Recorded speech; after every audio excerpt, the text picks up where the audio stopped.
Nabarangpur Papadahandi block रे रही एक ऐतिहासिक स्थल कहीं केउ कालरू एठारे विराजमान करिसेंती श्री श्री बाबा नीलकंठेश्वर।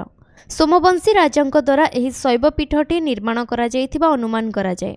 मंदिरटी खड़ी पत्थर रे अति सूक्ष्म कारुकार्य रे निर्मित, किंतु वर्तमान एहा रक्षणाबेक्षण अभावरु जराजीर्ण अवस्था पहुंची। जयपुर तत्कालीन राजा एही मंदिरर संधान पाइबा परे मंजू घोष त्रिपाठी नामक जड़े पुरोहितों महादेवों पूजा अर्चना करने निमंते नियुक्ति देथिले। वर्तमान शिवकुमार त्रिपाठी एही शैवपीठर पूजार्चना करुछंती। घंच अरण्य मध्य मंदिर अवस्थित सूक्ष्म कारुकार्य निपुण जयपुर महाराजा द्वारा यहाँ परिचालित होता जहाँ गोटे गाँव इनकम जहाँ होता यहाँ व्यवहार होता मंदिर पूजा बाबद को बर्तमान ओडिशा सरकार ग्रहण कर किसी सदुपचार कर 1956 मसीहा राज्य सरकार देवत्वर विभाग एही मंदिरर परिचालनार भार ग्रहण करिसेंती। सही दिन ठारू पुरोहित मानू मासिक 5 टंका और भोग पाई 35 टंका लेखा प्रदान करा जाउछि। वर्तमान एतिकी टंकारे मंदिरर समस्त नीति संपन्न करने कष्ट बोली कहिसेंती संपृक्त पुरोहित। मंदिर रे दैनिक पूजा दीप आलती और महास्नान आदि हेउथिबा बेले एठारे धनु संक्रांति पणा संक्रांति महाशिवरात्रि अति धूमधाम रे पालन करा जाय थाए।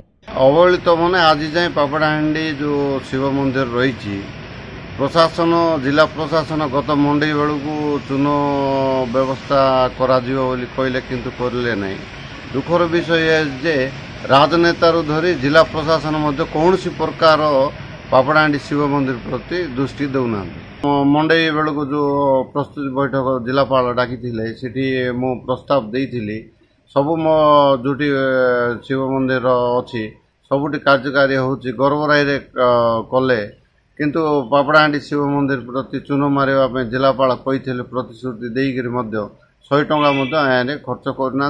मंदिरर चारि पाखरे 27टी मूर्ति स्थापन करा जायथिबा बेले मंदिर भितर रे एक कलंक विहीन लौह स्तंभ रही। महाशिवरात्रि रे मंदिर रे चून धौला हेबा द्वारा खड़ी पत्थर रे निर्मित होइथिबा कारुकार्य दुर्बल हेबारु एही चून धौला कार्य को बंद कर दिया जायछि। एपटे वर्षा दिने मंदिर भितरे पानी जमिबारु शिवलिंग नष्ट हेबाकु बसिलेनी।